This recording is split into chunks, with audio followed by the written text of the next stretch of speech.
আসসালামু আলাইকুম, কেমন আছেন সবাই? আশা করি অনেক ভালো আছেন। আলহামদুলিল্লাহ আমরাও ভালো আছি। তো আজকে একটা নতুন ভিডিও নিয়ে চলে এসেছি। তো আমরা আজকে গিয়েছিলাম গ্রিন ভ্যালি পার্কে। তো গ্রিন ভ্যালি পার্কের ভেতরটা আসলে অনেক সুন্দর আর অনেক বড় জায়গা আর অনেক কিছু আছে দেখার মতো। তো আমরা এখানে ফ্লাওয়ার ভ্যালিতে টিকিট কেটে ঢুকে গিয়েছি। তো দেখতে পাচ্ছেন কতটা সুন্দর ফ্লাওয়ার ভ্যালির ভিতরে। তো আসলে ফুল আর ফুলে ভরা, এক কথায় বলা যায় সেটা হলো ফুলের রাজ্য। তো অনেক সুন্দর ফুলের পাহাড় দেখতে পাচ্ছেন কতটা সুন্দর, আর কি সুন্দর ছোট ছোট ফুল ধরে আছে, কালারিং কালারিং। আমাকে তো খুবই ভালো লাগছে। তো এদিকে এই যে কালারিং রাস্তাগুলোও অনেক সুন্দর, পুরোটাই আসলে অনেক সুন্দর। তো আপনাদের ঘুরে দেখায় একটু, পুরোটা জুড়ে আসলে ফুল আর ফুল। তো যেদিকেই তাকাই সেদিকেই ফুল। তো সবাই সবার মতো ঘুরতে ব্যস্ত। আসলে ঘুরতে তো সবাই পছন্দ করে, ঘোরাঘুরি করতে একটু বেশি ভালো লাগে, আমাদেরও অনেক ভালো লাগে। তাই আজকে চলে গিয়েছিলাম গ্রিন ভ্যালি। তো এই তো দেখাই, আপনাদের সঙ্গে একটু শেয়ার করি। তো এখানে একটা আম গাছ আছে, আম গাছটায় ছোট ছোট আম ধরেছে, দেখতে পাচ্ছেন।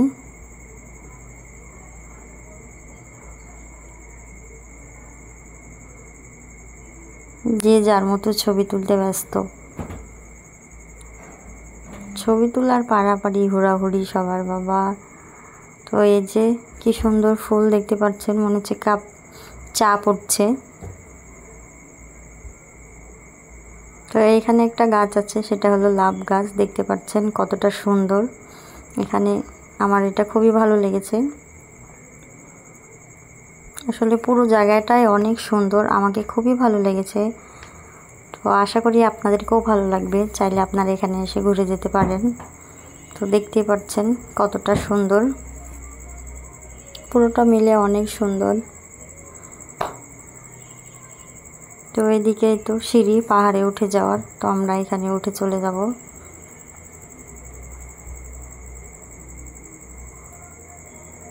আসলে পাহাড়ের দিকে সবাই অনেক ভিড়, হুড়াহুড়ি পাড়াপাড়ি।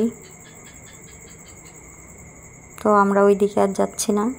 তো আমরা এখন নিচের দিকে নেমে যাব, নিচে নেমে চলে যাব।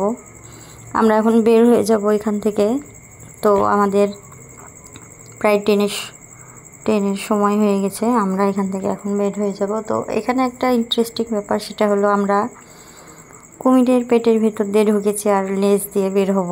তো এটাই আমাকে খুবই ভালো লেগেছে। তো এটাই দেখতে পাবেন, এখনই দেখাচ্ছি আপনাদেরকে।